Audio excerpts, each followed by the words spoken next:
La Chambre d'appel de la Cour pénale internationale, CPI, avait donné droit à la dernière requête de Maître Emmanuel Alti, l'avocat de Laurent Gbagbo qui demande la publicité des éléments de preuve rendus au cours du procès de son client.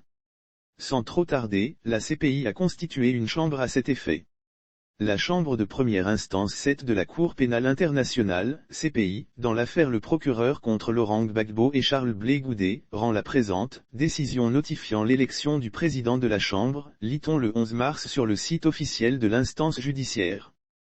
Rappel de la procédure les 19 juillet 2021 et 3 septembre 2021 respectivement, la défense de M. Gbagbo a déposé la demande pour que le dossier de l'affaire soit rendu public dans la plus grande mesure possible et pour la création d'une base de données publique à cette fin, et la demande de décision que les juges ont rendue par courrier électronique pour être versée au dossier de l'affaire. Les 3 juges de la Chambre devant juger cette affaire enfin connue le 1er mars 2022, la présidence a constitué la Chambre de première instance 7, composée des juges Kimberly Prost, Miata Maria Samba et Sergio Gerardo Ugoldi Godine, et lui ont renvoyé les demandes d'examen. Les juges de la Chambre de première instance 7, conformément à la norme 13.2 du règlement de la Cour, ont élu la juge Kimberly Prost juge présidente, mentionne la décision du 11 mars 2022.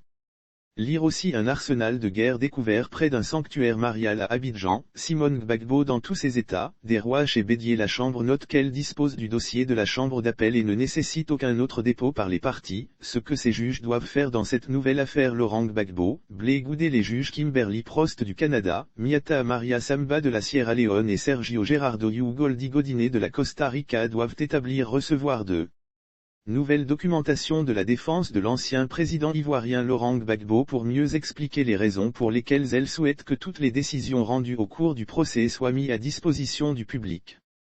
Lire aussi Côte d'Ivoire, Simone Gbagbo reçoit à son domicile un ministre de Ouattara et lui confie une importante mission. Si le bureau du procureur devrait s'opposer à cette démarche de la défense de Laurent Gbagbo, il devrait lui aussi fournir par écrit ses motivations.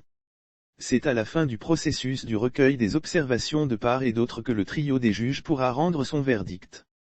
Pour l'heure, l'on ignore la période à laquelle peut débuter le processus de recueil des observations des différentes parties, mais les choses pourraient s'accélérer du jour au lendemain.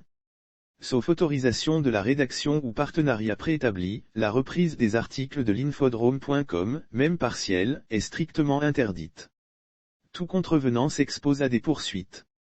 L'infodrome.si nous contacter symbole copyright 2021 l'infodrome.si tout droit réservé.